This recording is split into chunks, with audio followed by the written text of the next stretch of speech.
Ladies and gentlemen, please a big round of applause for Dr. James Robinson.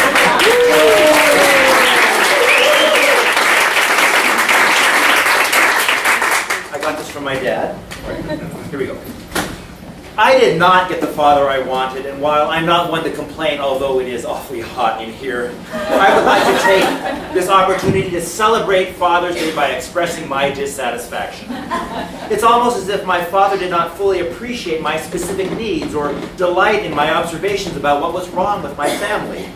Like the fact that I am forced to write about them without their permission and deny them a forum for rebuttal, although nothing is stopping my mom or my siblings from finding a combination hipster, bowling alley bar, and cabaret theater where they could stand up and read a story about me.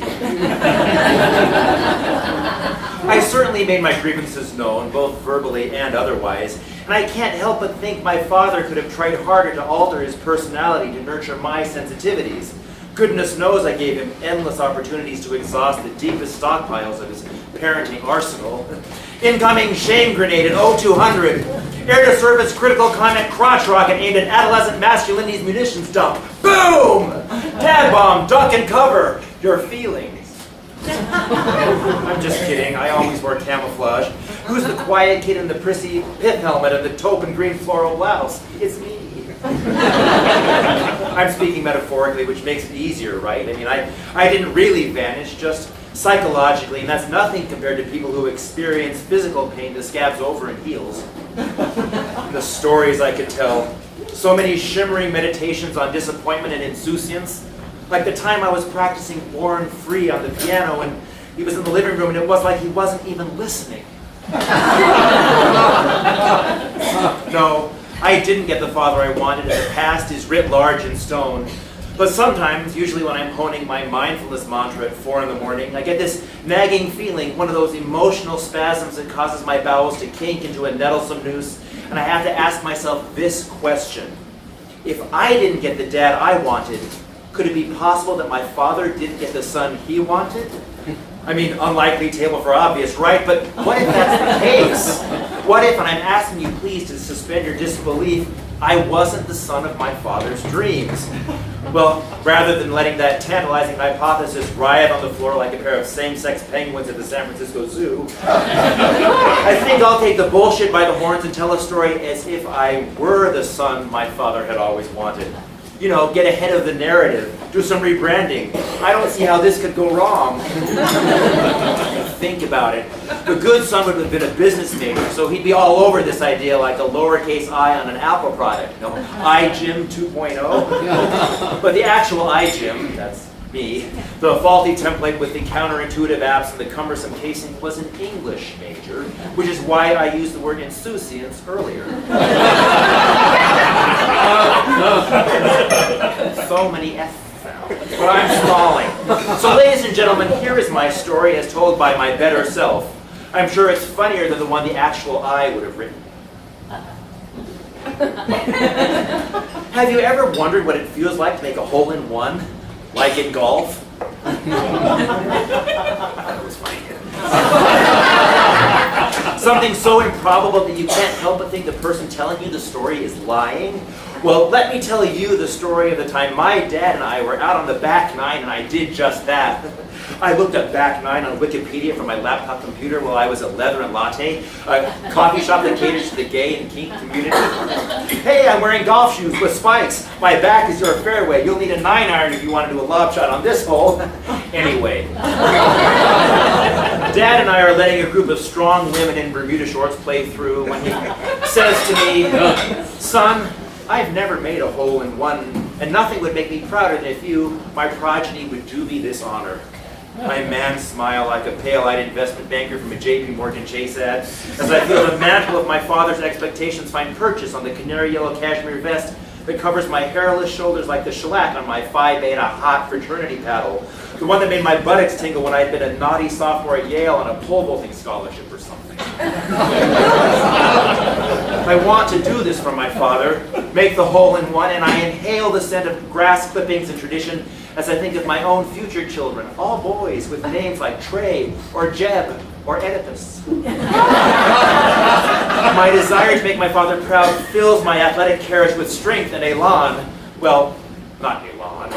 More like brio, but not brio, because brio was a word Gore Vidal would have used on his terrace in Rome while he was watching the pool boy drizzle some olive oil on some too-late-for-brunch focaccia.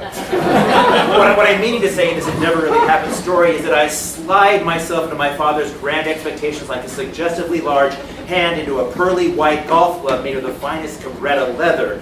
Although leather tends to stretch and white tends to diminish rather than accentuate. And so this metaphor doesn't fit like a hand in glove. And perhaps I'm overthinking this, which is what the actual me would do. And besides, I have terrible hand-eye coordination, which might be a sexual metaphor. You'll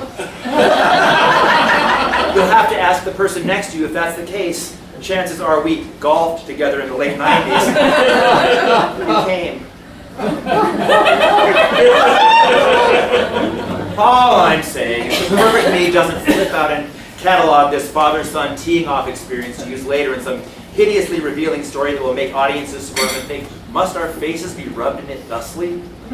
No, instead, Dad and I exchange a look and a square-jawed nod as I assume an open stance and execute a follow-through that results in a textbook release from the sweet spot of my fairway wood.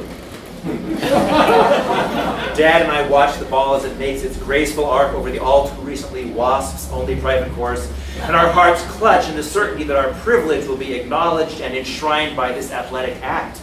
We both want to preserve this moment of paternal anticipation, and I stop myself before I say, "Do you think I will do you proud, Father?"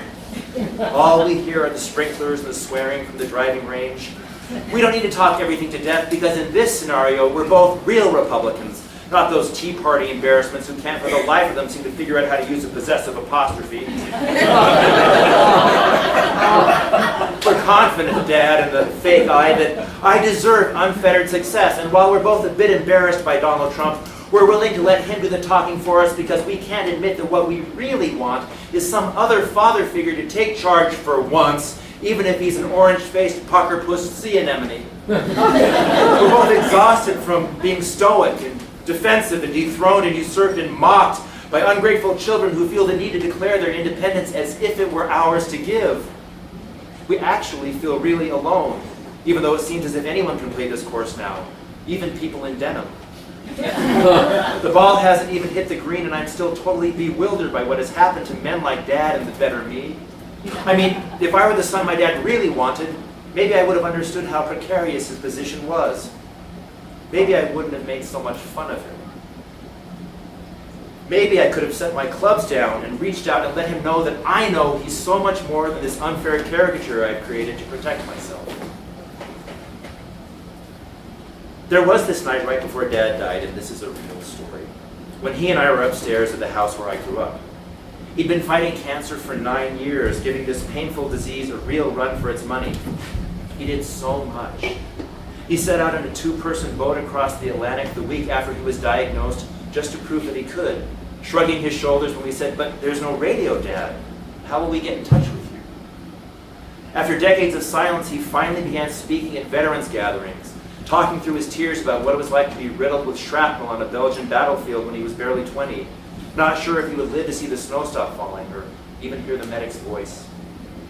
In his final days, he made dubious amends with my mom and his girlfriends and the hospice nurse, who accepted his shockingly off-color remarks with a smile and a reassuring hand on the small of his back as she said, "Let's see if we can't move the commode closer to the bed, Mr. Robinson. No one wants to see you fall." It was Christmas Eve and the house was quiet after my brothers and sister had left. We had hugged each other on the driveway because we couldn't talk about what was happening. We all knew this was Dad's last Christmas. We all knew the 4 of us would be set adrift by Valentine's Day, Easter at the latest. Dad hadn't been downstairs since Thanksgiving and spent most of his time drifting in and out of sleep. He was thin. His blue eyes had gone gray and cloudy. I'd been alone with him for over a week, helping and hovering and ingesting all sorts of constructive criticism about my cooking. Was I trying to kill him? My nursing skills, cold hands, warm heart, my having the upper hand. Careful what you wish for. My partner Dennis had arrived that evening, a welcome sight if I'd ever seen one. At Dad's request, Dennis was downstairs playing that damn piano and singing Joy to the World and The First Noel, Silent Night. Dad squeezed my hand and sang along in that tuneless voice I am so proud to have inherited. And when it got late and he was too tired to listen anymore, he said to me, That was just lovely, James. In that moment, so much resentment and misunderstanding lifted and was replaced by, I don't know, grace. And I squeezed his hand back to keep from crying and thought, I love you, Dad. And I'm glad you got the son you always wanted, even if it is Dennis.